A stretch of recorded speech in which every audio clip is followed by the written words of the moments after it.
Hello students, तो आज हम लोग पढ़ेंगे real numbers and their decimal expansions. ठीक, हम लोग इसके पहले रेशनल नंबर पढ़ चुके हैं और इरेशनल नंबर भी पढ़ चुके हैं। रेशनल नंबर क्या होता है?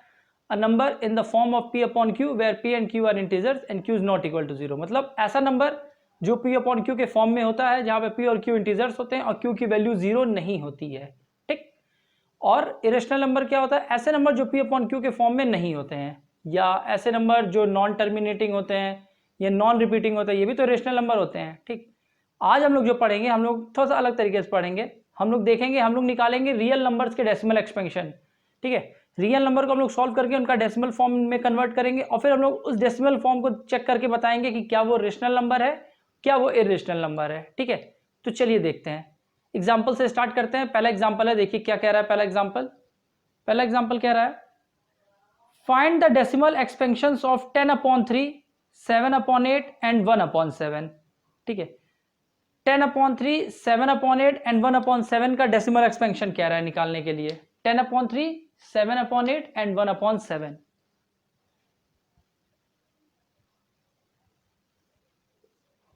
टेन अपॉन थ्री, 7/8 और 1/7। चलिए पहले इसको निकालते हैं। 10/3 का निकालेंगे, कैसे निकालेंगे डेसिमल एक्सपेंशन? इसको डिवाइड करिए,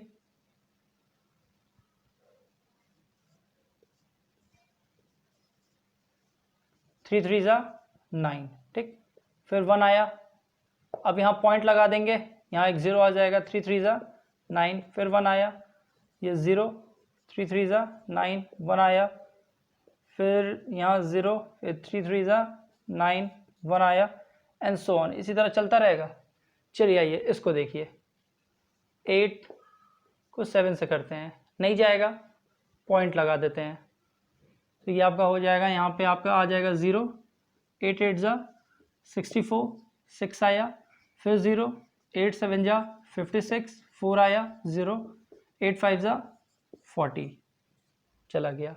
अब इसको देखिए 1/7 को 7 और ये 1 से करते हैं, 0, यहाँ 7 1 7 3 0, 7 4 28, ये 2 आया, 0, 7 2 14, ये 6 आया, 0, 7 8 56, कितना आएगा आपका? 4 आएगा, फिर 0, 7 5 35, 5 आया, फिर 0 करेंगे, 7 7 49, 49 के बाद 1 आ जाएगा, ये 1 आ जाएगा, तो इसका मतलब ये फिर से यहाँ से रिपीट करने लगेगा।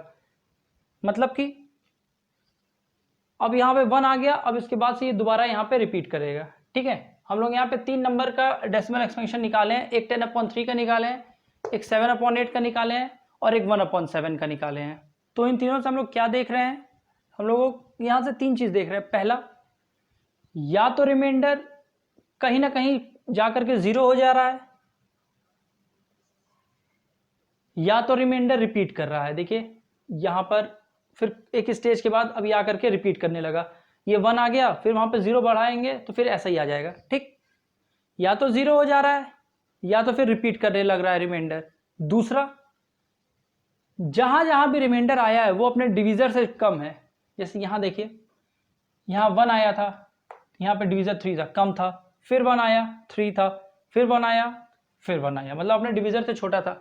यहाँ पे भी आया है आपका कितना? 6 आया है, 4 आया है, डिविजर से छोटा ही है।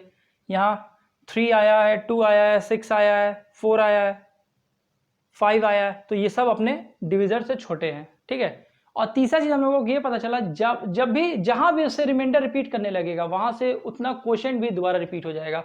अब जैसे यहाँ पे दोबारा 1 आ गया, अभी 1 आ गया, तो अब हम लोग जब इसको फिर से सॉल्व करेंगे तो फिर यहीं से स्टार्ट होगा, ये 1 4 2 8 5 7, फिर ये आएगा 1 4 2 8 5 7।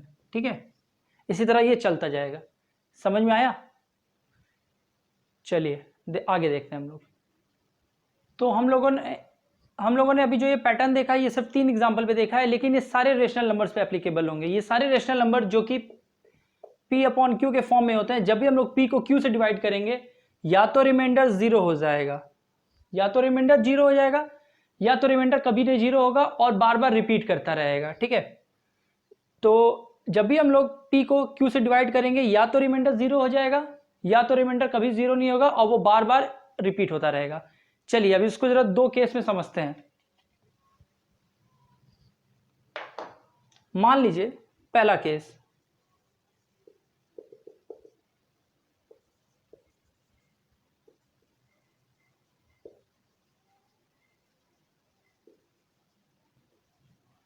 जब रिमाइंडर जीरो हो जा रहा है तो हम लोग देखे थे जो था हम लोगों का पिछला एग्जांपल जो था 7/8, इसको हम लोग सॉल्व किए थे और रिमाइंडर कितना हो गया था, जीरो हो गया था कि नहीं, कितना आया था 0.875।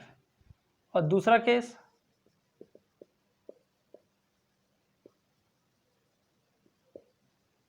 When reminder never become zero. तो हम लोग देखे थे दो क्वेश्चन था, एक था 1/3 एक था 1/7। इसको सॉल्व किए थे तो आ रहा था 0.333 रिपीट कर रहा था।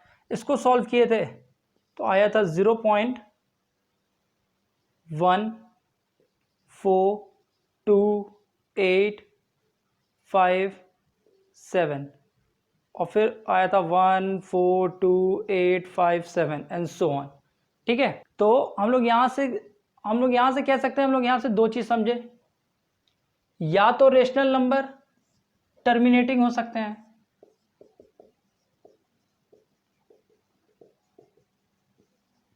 या तो रेशनल नंबर टर्मिनेटिंग हो सकते हैं या तो रेशनल नंबर नॉन टर्मिनेटिंग हो सकते हैं। नॉन टर्मिनेटिंग हो सकते हैं, या तो टर्मिनेटिंग है या तो नॉन टर्मिनेटिंग है, लेकिन जब नॉन टर्मिनेटिंग है तो वो साथ ही साथ रिपीटिंग भी है, ठीक। तो हम लोग पढ़े जानते ही हैं कि रेशनल नंबर या तो टर्मिनेटिंग होते हैं या तो नॉन टर्मिनेटिंग रिपीटिंग होते हैं। अब देखिए यहाँ पे जैसे कि 0.3333 बार बार रिपीट हो रहा है तो हम लोग इसको सिंपली ऐसे लिख सकते हैं 0 पॉइंट, और जो नंबर बार बार रिपीट होता है उसके ऊपर हम लोग बार लगा देते हैं, ठीक, 0.3 बार। यहाँ पे 0.142857 और ये 142,857 बार बार रिपीट हो रहा है, हम लोग इसके ऊपर ऐसे बार लगा दिए, ठीक है। समझ में आया? तो चलिए अगला एग्जांपल करते हैं। अगला एग्जांपल कह रहा है show that 3.142678 is a rational number. In other words express 3.142678 in the form p upon q where p and q are integers and q is not equal to 0। क्या कह रहा है, 3.142678 को हम लोगों को दिखाना है रेशनल नंबर, मतलब इनको p अपॉन q के फॉर्म में दिखाना है। कैसे दिखाएंगे, यहाँ से डेसिमल हटा दीजिए तो ये बन जाएगा 3142678 और नीचे कितना आ जाएगा 1 1 2 3 4 5 6, ठीक है। क्या ये p अपॉन q के फॉर्म में नहीं हो गया, देखिए ये p q के फॉर्म में हो गया और साथ ही साथ दोनों इंटीजर्स भी हैं, p भी इंटीजर है q भी इंटीजर है और q जीरो नहीं है, तो हम लोग क्या 3.142678 को रेशनल नंबर के फॉर्म में नहीं शो कर दिए, हो गया। चलिए अगला क्वेश्चन करते हैं। अगला क्वेश्चन देखा जाए क्या है। Show that 0.333 is equal to 0.3 bar can be expressed in the form p upon q where p and q are integers and q is not equal to 0। तो कैसे करेंगे इसको, 0.333 को रेशनल नंबर के फॉर्म में दिखाना है। मान लेते हैं let x is equal to 0.333, ठीक है। 0.333 को x मान लिया, दोनों साइड 10 से मल्टीप्लाई कर देते हैं,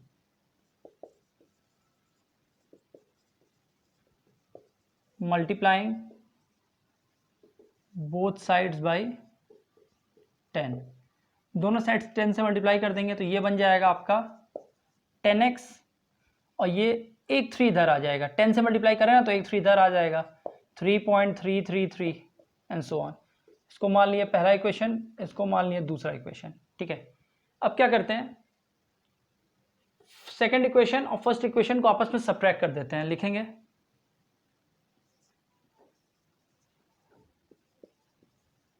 subtracting equation 1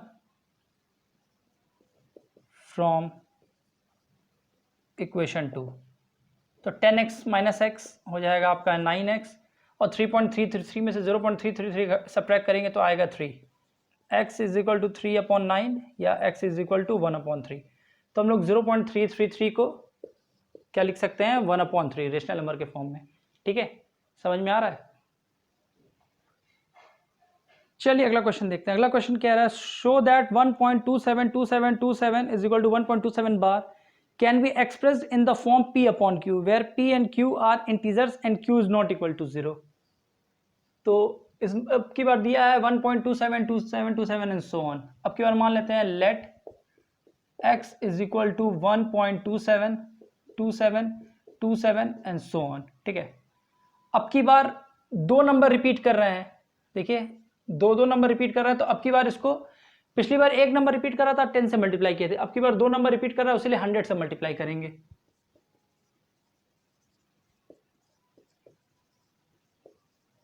मल्टीप्लाइंग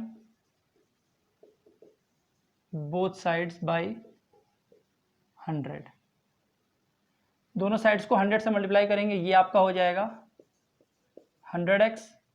इसको 100 से मल्टीप्लाई करेंगे तो 27 इधर आ जाएगा, ये हो जाएगा आपका 127.272727 एंड सो ऑन। ये पहला इक्वेशन है, ये दूसरा इक्वेशन है, दोनों को सब्ट्रैक्ट कर दीजिए। सब्ट्रैक्टिंग इक्वेशन 1 फ्रॉम 2, 100x में से x सब्ट्रैक्ट करेंगे आएगा 99x, और 127.2727 में से 1.2727 सब्ट्रैक्ट करेंगे तो आएगा 126। x is equal to 126/99। इसको सोल्व करेंगे तो आपका आएगा ये 14/11। समझ में आया, कितना आ जाएगा 14/11। ठीक, आसान है, रेशनल नंबर में कन्वर्ट हो गया। 1.2727 को 14/11 आ गया। रिवर्स चेक भी कर सकते हैं, 14/11 को डिवीजन करके देखिए क्या ये आ रहा है कि नहीं, 1.272727 आ रहा है कि नहीं, करके देखिएगा जरा। ठीक, चलिए अगला क्वेश्चन देखते हैं। अगला क्वेश्चन क्या कह रहा है, show that 0.2353535 is equal to 0.235 पे बार है, can be express in the form p/q where p and q are integers and q is not equal to 0। तो अब की बार है हम लोगों के पास 0.23535। ठीक, यहाँ पे सिर्फ 3535 रिपीट हो रहा है, 2 रिपीट नहीं हो रहा है। चलिए देखते हैं कैसे होगा। मान लेते हैं let x is equal to 0.23535 and so on. तो ये 2 रिपीट नहीं हो रहा है, क्या करते हैं इसको लेफ्ट साइड में लेते आते हैं पॉइंट के। कैसे आएगा, दोनों साइड को, दोनों इक्वेशन, ये इक्वेशन 1 है, दोनों साइड्स को 10 से मल्टीप्लाई कर दीजिए।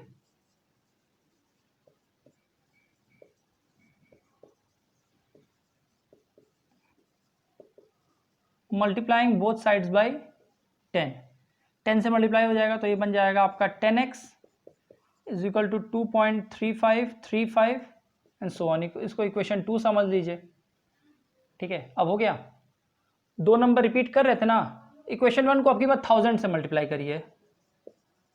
क्यों, इक्वेशन 1 को 1000 से मल्टीप्लाई करेंगे तो मल्टीप्लाइंग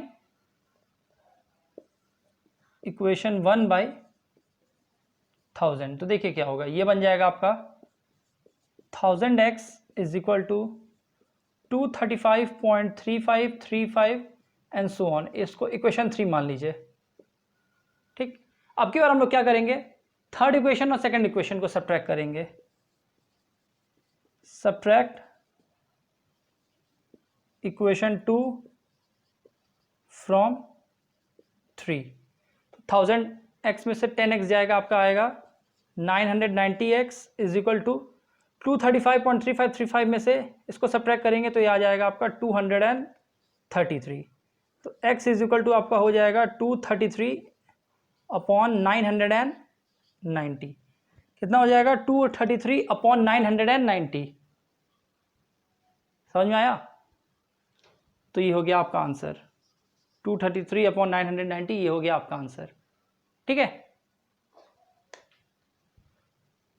तो हम लोगों ने देखा कि वो सारे नंबर जो कि नॉन टर्मिनेटिंग रिपीटिंग डेसिमल है उसको हम लोग p/q के फॉर्म में लिख सकते हैं। तो हम लोग कह सकते हैं कि रेशनल नंबर को हम लोग जब डेसिमल एक्सपेंशन में कन्वर्ट करते हैं तो वो या तो वो टर्मिनेटिंग होते हैं या तो नॉन टर्मिनेटिंग रिपीटिंग डेसिमल होते हैं, और हम लोग उनको दोबारा p/q के फॉर्म में लिख सकते हैं। ठीक है, अब हम लोग पढ़ते हैं इरेशनल नंबर। इरेशनल नंबर के बारे में हम लोग जानते हैं कि इरेशनल नंबर या तो नॉन टर्मिनेटिंग और non repeating, non terminating non repeating decimals होते हैं। ठीक, चलिए देखिए चलिए देखिए जैसे यहाँ पे दो एग्जांपल है, एक है √2 और एक है पाई। √2 का देखिए हमने लिखा है 1.4142135623 एंड सो ऑन, कितना लंबा गया। पाई का भी वैल्यू कितना लंबा गया। देखिए ये नॉन टर्मिनेटिंग है दोनों, और रिपीट भी नहीं कर रहे हैं, कहीं भी रिपीट नहीं कर रहे हैं, कहीं पे भी ऐसा नहीं है रिपीट नहीं कर रहे हैं। ये देखिए पाई का वैल्यू 3.1459265353897, बहुत बड़ा है, बोर्ड भी पार कर जाएगा, इतना बड़ा ये नंबर है। ठीक है, पाई का जो ये वैल्यू है, सबसे पहले ग्रीस के बहुत बड़े मैथमेटिशियन थे आर्किमिडीज, ठीक है, उन्होंने इस पाई का वैल्यू फाइंड किया था। ठीक, आर्यभट्ट जो हमारे इंडियन मैथमेटिशियन थे, उन्होंने पाई का वैल्यू डेसिमल के 4th डिजिट तक फाइंड किया था। और आजकल हम लोग हाई स्पीड कंप्यूटर्स की मदद से डेसिमल के बाद ये 1.24 ट्रिलियन, सोचिए कितना ज़्यादा होता है, 1.24 ट्रिलियन डेसिमल डिजिट्स तक हम लोग फाइंड कर सकते हैं और फाइंड कर चुके हैं।